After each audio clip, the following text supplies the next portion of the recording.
குருபியோ நமக. Cosmic connections Jayalakshmi Sriram. இந்த 2025 வருடம் பெரும்பாலான வருட கிரகங்கள் பயிற்சி அடைகின்றன. அந்த வகையிலே மே மாதம் 18ஆம் தேதி சர்ப்ப கிரகங்கள் என்று சொல்லக்கூடிய சாயா கிரகங்களான ராகு கேது பயிற்சி நடைபெறவிருக்கின்றது. ராகுவானவர் மீனம் விட்டு கும்பத்திற்கும், கேத்துவானவர் கன்னியிலிருந்து சிம்ம ராசிக்கும் இடம் பெயர்கிறார்கள். கடக ராசிக்காரர்களே, இந்த பயிற்சி மூலமாக உங்களுக்கு என்ன பலன்கள் ஏற்பட போகின்றது என்பதை பார்க்கலாம். எப்படியாக இருந்தாலும் கோச்சாரத்திலே ஒரு கிரகம் பயிற்சி அடையும் பொழுது அதன் மூலமாக ஓரளவான பயன்களை மட்டும்தான் நம்மால் சொல்ல முடியும். காரணம், சுய ஜாதகத்திலே உங்களுக்கு கிரக நிலைகள் எப்படி இருக்கின்றது, உங்களுடைய தசா புத்திகள் எப்படி இருக்கின்றது என்பதை பொறுத்துதான் துல்லியமான பலன்களை நாம் கூற முடியும். இருந்தாலும் ஒரு முன்னோட்டமாக இந்த பலன்களை பற்றி உங்களுக்கு நான் கூறுகின்றேன். கடகராசிக்காரர்களே, உங்களுக்கு 2 மற்றும் 8ஆம் இடத்திற்கு இந்த ராகு கேது பயிற்சி நடக்கவிருக்கின்றது.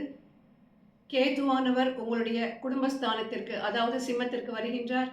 ராகுவானவர் உங்கள் அஷ்டமஸ்தானத்திற்கு வருகின்றார். போன 2.5 ஆண்டுகளாக அஷ்டம சனியின் பிடியிலே சிக்கி நீங்க படாத பாடுபட்டீர்கள். எத்தனையோ கஷ்டங்களையும் தொல்லைகளையும் அசிங்கங்களையும் அவமானங்களையும் நஷ்டங்களையும் அனுபவித்தீர்கள். அந்த அஷ்டம சனி விலகிவிட்டதே என்று சற்று பெருமூச்சு நிம்மதியாக விடுவதற்குள் ராகு வந்து உங்களுடைய அஷ்டமஸ்தானத்திலே அமரப்போகின்றான். சிலருக்கு தொலைதூர பயணம் ஏற்படும். அது வெளி ஊராகவும் இருக்கலாம் அல்லது வெளிநாடாகவும் இருக்கலாம். யாரெல்லாம் மந்திர தந்திர யந்திர உபாசகம் செய்கின்றார்களோ, பிளாக் மேஜிக்கில் செய்கின்றார்களோ, இவர்களுக்கெல்லாம் இந்த ராகு பகவான் இன்னும் சற்று கூர்மையான அறிவை கொடுப்பான். உபாசனைகள் சித்திகள் மூலம் சில விஷயங்களை அவர்களால் நடத்தி கொள்ள முடியும். சிலருக்கு திடீரென்று குருட்டு அதிர்ஷ்டம் கிடைக்கும். திருமண வயதில் உள்ளவர்களுக்கு திருமண தடைகள் ஏற்படும். குழந்தை பாக்கியம் வேண்டி காத்து நிற்பவர்களுக்கு புத்திர பாக்கியம் இப்பொழுது கைகூடாது. இருந்தாலும் நீங்கள் முயற்சி செய்வதை கைவிட வேண்டாம். உங்களுக்கு ஆரோக்கிய குறைவுகள் ஏற்படும். மருத்துவ செலவுகள் அடிக்கடி ஏற்படும். உங்கள் சேமிப்பு இந்த மருத்துவ செலவின் மூலமாக கரையத் தொடங்கும். குழந்தைகள் வளர்ப்பிலே அதிக கவனம் தேவை. உங்கள் குழந்தைகள் உங்களுடைய பேச்சிற்கு அடங்கி நடக்க மாட்டார்கள். அவர்களுடைய புத்தி பேதலித்து பல தேவையற்ற விஷயங்களிலே மனதை நாட்டம் கொள்ளச் செய்வார்கள். தேவையில்லாத சிலருடன் அவர்களுக்கு பழக்கம் ஏற்படும். இதன் காரணமாக இவர்களுடைய பழக்க வழக்கங்களும் நடவடிக்கைகளும் மாறிவிடும். சிலர் அழிவு பாதையை நோக்கி வெகு வேகமாக முன்னேறுவார்கள். பெற்றவர்கள் பெரியவர்களை மதிக்க மாட்டார்கள். படிப்பில் தடங்கல்கள் ஏற்படும். முழு மனதுடன் படிப்பில் ஈடுபட முடியாது. பரீட்சையில் இவர்கள் தோல்வி அடைவதற்கு வாய்ப்புகள் அதிகமாக இருக்கின்றது.